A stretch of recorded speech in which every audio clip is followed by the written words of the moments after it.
warahmatullahi wabarakatuh. Salam sejahtera buat kita semua. Om Swastiastu, Namo Buddhaya, salam kebajikan. Rahayu. Selamat siang Romo. Kita akan berbincang seputar.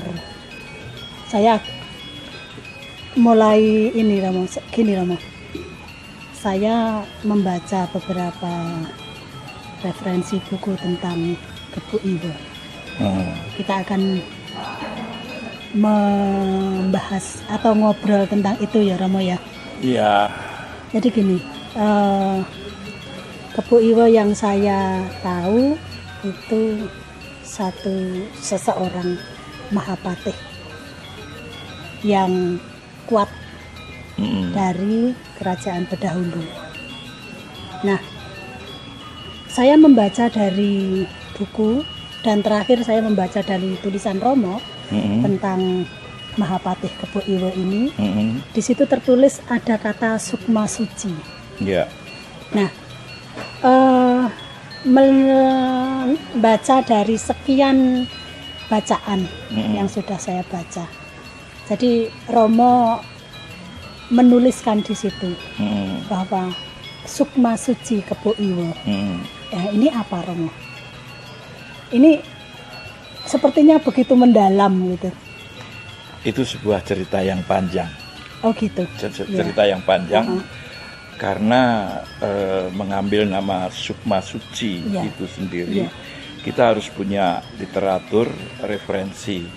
Jadi dari sejarah, dari legenda dan mitos-mitos dongeng dari masyarakat yang ada, dan juga realitas itu artinya dengan jejak yang petilasan yang kita temukan, kemudian kita cerna, kemudian tentunya dengan satu penjelajahan mata batin, ya kan, sehingga kita menemukan nama Sukma Suci Kebu Iwo. Nah, tapi ada yang menarik. Dari Bu Tete sendiri, Bu Tete orang Jawa, sama seperti saya, orang Jawa, orang Jogja. Kita malah melirik, kita tertarik dengan Kebu Iwo.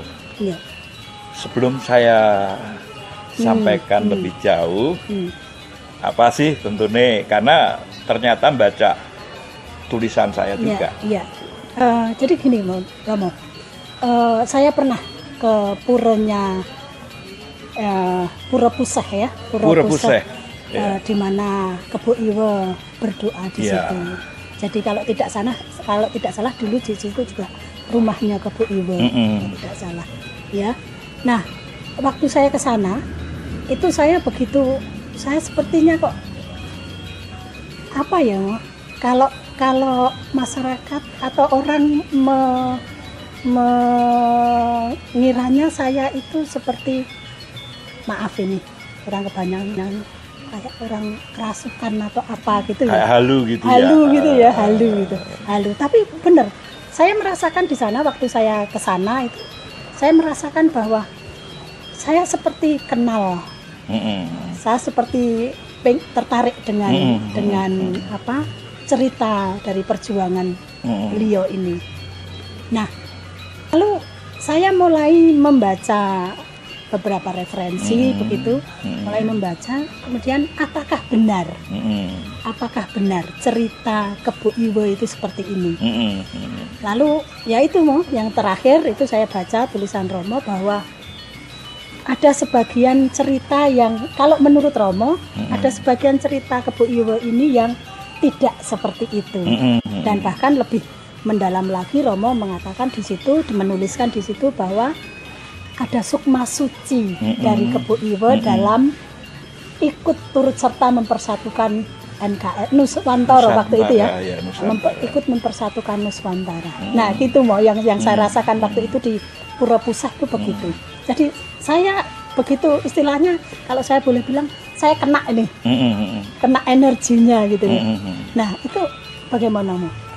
Itu artinya kalau dalam spiritual, Iya. Bu Tete ketika melakukan ritual semacam itu sudah bisa menangkap frekuensi dari kekuatan Kebu Iwe itu sendiri. Ya. Iya, iya. Nah, sekarang penjelasannya bahwa tadi sudah tak sampaikan bahwa kita bicara, kita menamakan Sukma Suci Sang Patih Kebu Iwe bukan berdasar, bukan tanpa dasar. Iya, iya, iya. Karena kita tahu bahwa sebelum Indonesia ini berdiri, menjadi Indonesia menjadi Indonesia Ya. ketika itu masih zaman kerajaan. Betul, iya, iya. Di mana Gajah Mada dengan Sumpah Palapanya pengen mempersatukan Nusantara. Iya. Ini tanda petik nih, mempersatukan Nusantara. Iya. Pengen menguasai kerajaan-kerajaan, ya kan. Kemudian tunduk pada Majapahit. Kemudian dia menamakan ini mempersatukan Nusantara. Tapi tentunya ini di bawah komando Majapahit.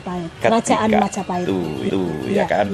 Namun ada salah satu ya kerajaan di Bedahulu, ya kan, yang Mahapatihnya Kebu Iwe ini tidak begitu saja mau tunduk bersatu dengan Nusantara.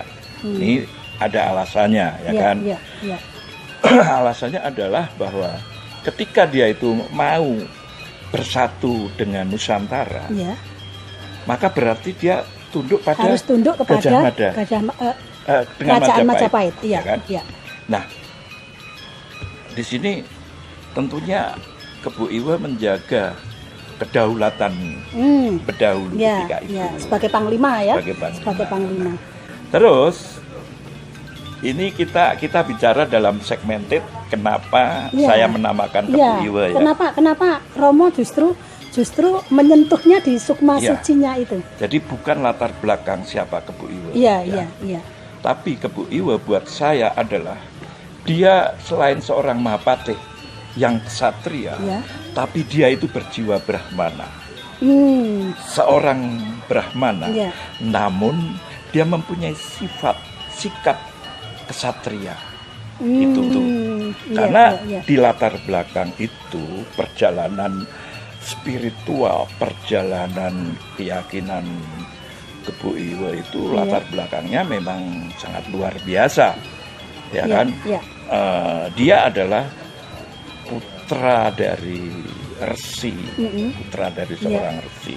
Nah, kenapa saya namakan Sukma Suci? Karena ketika dia diundang ke Majapahit dengan alasan, ya kan, dalam dongeng, dalam sejarah diceritakan bahwa alasannya mau dijodohkan. Iya, akan dijodohkan dengan putri. Seorang putri gadis putri dari Majapahit.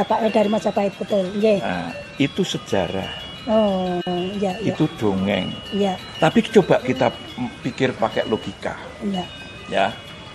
Ketika saya seorang jenderal perang, apa begitu saja mau dijodohkan? Gitulah. Maksudnya. Sedangkan di Bedahulu sendiri, para gadis tentunya apa kurang kalah cantik gitu ya. Jadi ini ada satu pembicaraan sendiri antara Kebu Iwe dan Gajah Mada. Sebab sebetulnya Gajah Mada itu sangat mengenal Kebu Iwe dan Kebu Iwe itu sangat mengenal sekali dengan Gajah Mada. Dalam penelusuran saya bahwa keduanya ini adalah ketika itu juga sama-sama berguru di dalam satu resi. Oh, gurunya sama gitu. Itu petilasannya ada. Itu petilasannya ada. Sehingga bagaimana seorang yang sudah kenal begitu saja mau istilahnya sudah konco cedak itu ya. Kalau sedulur anak sekarang, sendiri. Kalau anak sekarang mosok sih hanya karena itu begitu gampangnya begitu. Akhirnya datanglah Kebu Iwe ke Majapahit, ya kan. Di mana dalam cerita bahwa jikalau mau mempersunting gadis itu, syaratnya sebagai mas kawin adalah membuat mata air di mana kebetulan di wilayah itu kekeringan. Itu sebagai persembahan mas kawin. Ceritanya seperti itu. Begitu. Ya, ceritanya. Maka kemudian ada seperti kapur putih, sumur kapur putih atau apa itu ya? Itu beda lagi gini. Karena ketika menggali dalam cerita bahwa sang Patih Gajah Mada ini memang sudah mempunyai siasat tidak baik, gitu loh.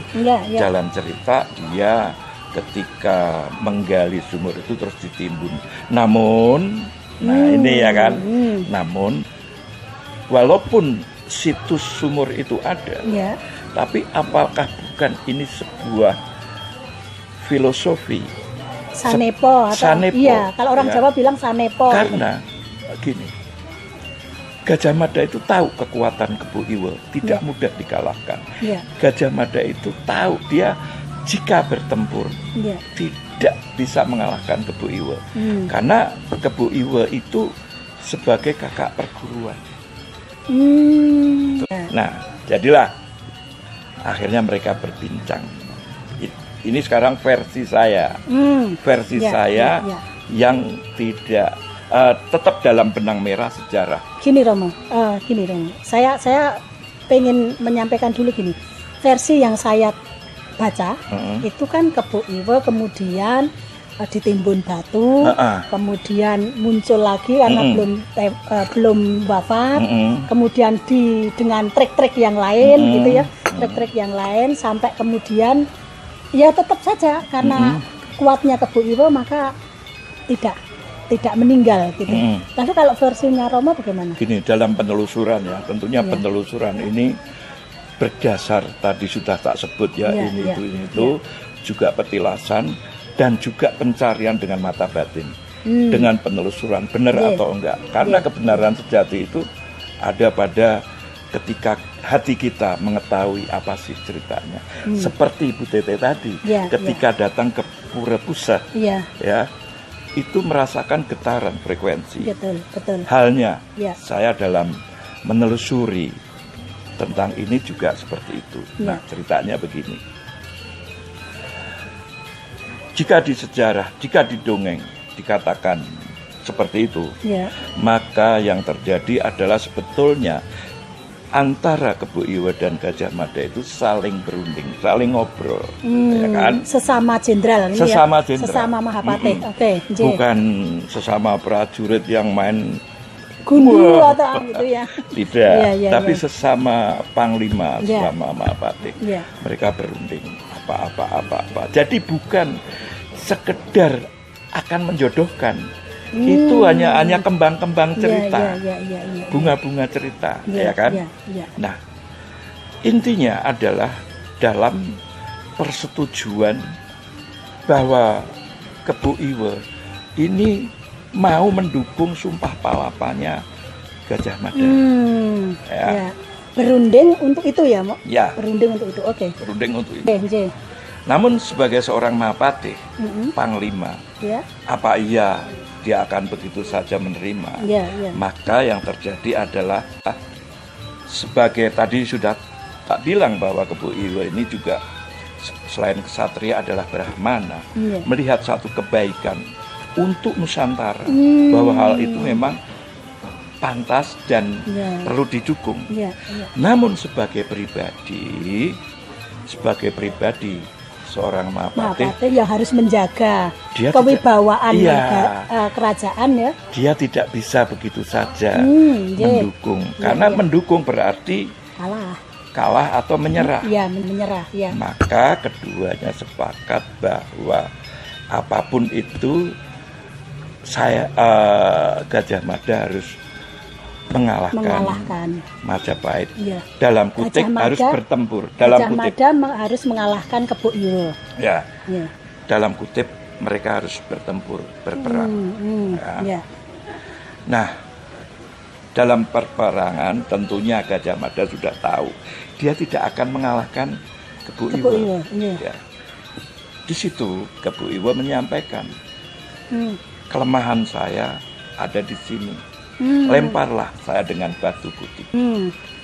Batu putih ini tanda kutip lagi ya, tanda kutip. Batu putih itu artinya dilempar dengan batu segede meja-meja yang ada di sini. Itu yang saya pengen tanyakan, Romo. Jadi dilempar batu putih itu terus ngelemparnya segede apa batunya gitu loh. Sedangkan batu putih itu maksud sebentar, Romo. Batu putih itu maksudnya batu apa? Batu kapur. Kapur ya, batu kapur ya. Yang buat nyirih itu. Oh, ya. Artinya ya, kalau membayangkan tolol-tololan, ketika itu Gajah Mada dan Kebu Iwa itu tingginya 2,40 meter sampai 2,70 meter ketika itu ya. Betul. Buat leluhur kita itu tinggi-tinggi. Enggak kayak kita gitu. Enggak kayak kita, gagah. Kita bisa melihat kok telapak bekas-bekas itu betul. Nah, kenapa tadi saya sampaikan bahwa batu kutip itu tanda kutip? Karena ketika zaman dulu tuh orang menyirih itu biasa. Laki perempuan pun begitu. Perempuan menyirih dengan kapur putih itu. Dilemparnya dengan apa? Tidak mungkin walaupun seorang kesatria ya namanya ini terus dilempar itu namanya apa ya, vulgar ya.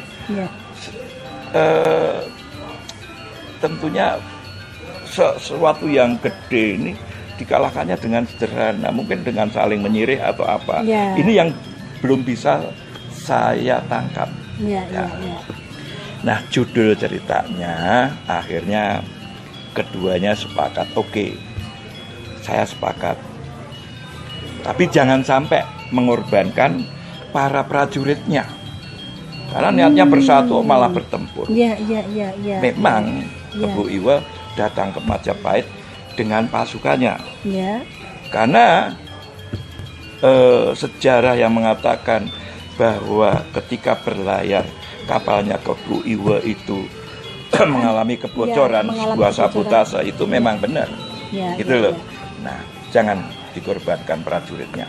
Keduanya lalu jalan di satu tempat. Bertempur tanda kutip. Bertempur tanda kutip. Dan akhirnya Kebu Iwa tanda kutip lagi dikalahkan. Tanda kutip sekali lagi tanda kutip dikalahkan. Karena sudah memberitahu kelemahannya itu tadi ya. Ketika terjadi itu, itulah sudah mulai tragedi. Gajah Mada memeluk Kebu Iwa bahwa pengorbanan bersatunya Nusantara, pengorbanan sang Kebu Iwa itu benar-benar pengorbanan jiwa raga. Dia menyerahkan kehidupannya, dia menyerahkan energi sukmanya untuk bersatunya Nusantara. Tapi tetap menjaga kewibawaan, kehormatan kerajaannya dan dirinya juga rajanya. Di situ Gajah Mada bersumpah bahwa dia akan tetap menjaga Nusantara ini dan menjaga negara Kebu Iwa agar tetap utuh. Seperti itu. Nah, Sukma Suci itu adalah sebuah pengorbanan yang dengan kesadaran dipersembahkan untuk sesuatu yang sangat mulia. Bersatunya Nusantara. Itu tidak mudah. Itu tidak mudah. Itu makanya saya menamakan tulisan itu memberi judul gitu ya. Sukma Suci Sang Patih Kebu Iwa. Terima kasih Romo. Demikian obrolan menarik kita. Mudah-mudahan apa yang sudah kita obrolkan ini, yang sudah Romo Gede Mahesa sampaikan, itu bisa menjadi pengetahuan buat kita semua. Salam budaya. Rahayu.